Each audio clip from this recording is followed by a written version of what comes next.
हो सकता है कि चीनी राष्ट्रपति शी जिनपिंग और उनके वफादारों को वही हश्र हो जो सद्दाम हुसैन का हुआ था।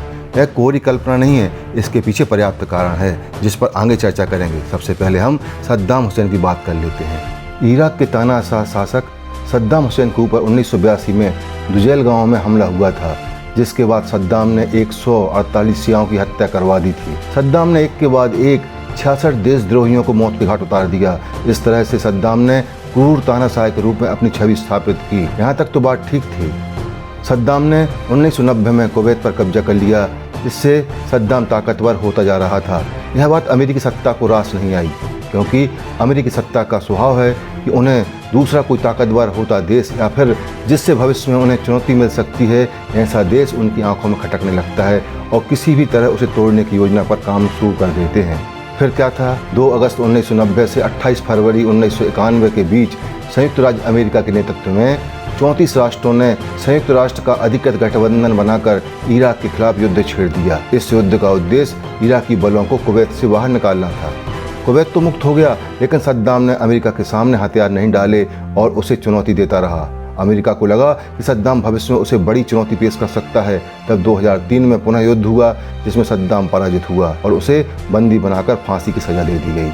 आप कल्पना कीजिए कि जिस अमेरिका ने कुछ लोगों की हत्या के कारण सद्दाम हुसैन को मौत के घाट उतार दिया, जो बहुत शक्ति संपन्न भी नहीं था, फिर भी अमेरिका को वह रास नहीं आया। रूस को शक्तिशाली होते देख उसका विभाजन करा दिया। ओसामा बिन लादेन ने अमेरिका के वर्ल्ड ट्रेड सेंटर पर आक्रमण करके करीब 3500 लोगों की हत्या करा दी थी। तो अमेरिका ने न केवल लादेन बल्कि उसके परिवार और उसके आतंकवादी संगठन का नामो निशान मिटा दिया।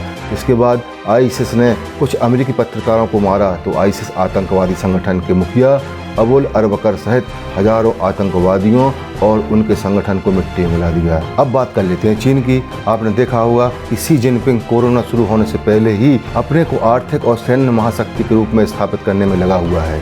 यहाँ तक तो बात ठीक है, लेकिन उसने सैन्य शक्ति हासिल करने के साथ ही तिब्बत को भी हड़प लिया, भारत का अक्साई क्षेत्र हड़प लिया। इस पर बहुत ज़्यादा बवाल नहीं हुआ। धीरे धीरे साउथ चाइना सी में अपनी शक्ति बढ़ाना शुरू की और छोटे छोटे देशों के द्वीपों पर कब्जा करना शुरू कर दिया और साथ ही साथ पूरे साउथ चाइना सी पर अपना अधिकार जताने लगा। इससे जापान के कुछ द्वीपों को भी हथियाने का प्रयास किया। रूस के भी कुछ क्षेत्रों में इसने घुसपैठ की, लेकिन सफल नहीं हुआ। शी जिनपिंग की विस्तारवादी नीति और अनैतिक घुसपैठ से इसके कई पड़ोसी देश नाराज हो गए। इसका परिणाम यह हुआ कि दुनिया के ताकतवर देश चीन को घेरने की कोशिश करने लगे। America, Bharat, Australia, Japan, Britain, France आदि जैसे और भी कई शक्तिशाली देश हैं जो चीन का विरोध करने लगे और उसे घेरने की कोशिश करने लगे। लेकिन कोरोना ने तो मानो जैसे चीन के बुरे दिन की शुरुआत ही कर दी हो।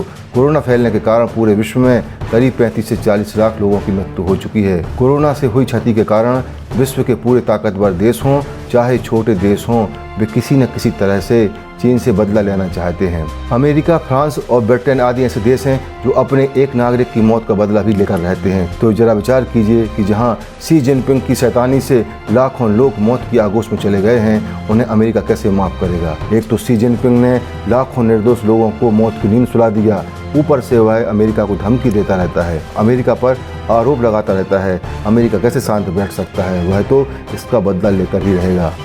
अमेरिका चीन से बदला कैसे लेगा? क्या चीन और अमेरिका का युद्ध होगा?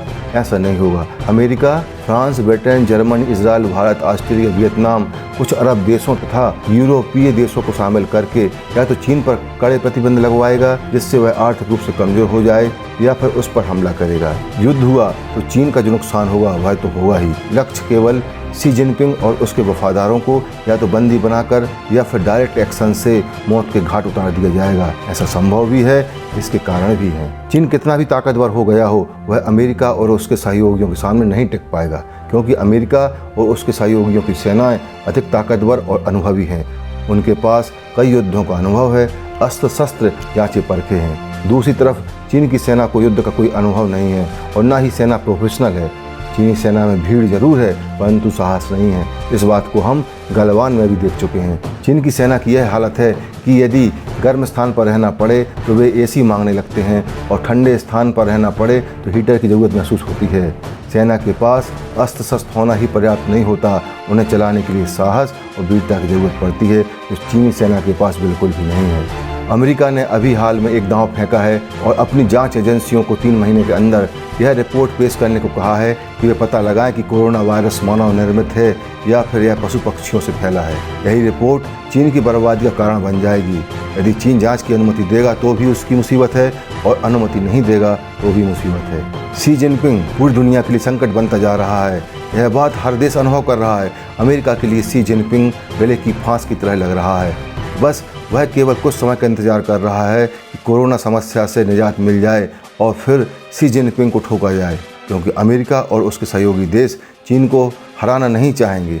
इससे कुछ नहीं होगा, वे केवल इसकी जड़ को ही अर्थात शी जिनपिंग और उसके वफादारों का काम तमाम करेंगे, जैसे सद्दाम के साथ किया था। इराक पहले भी था, आज भी है, लेकिन नई सोच के साथ। इसी तरह चीन भी रहेगा, कई टुकड़े होकर, शांति परक सोच के साथ। अगर दुनिया में कोई नहीं होगा तो वह शी जिनपिंग और उसके वफादार जो विश्व समुदाय के लिए नासूर बने हुए हैं। बस आज का वीडियो यहीं समाप्त करते हैं। नमस्कार, जय हिंद।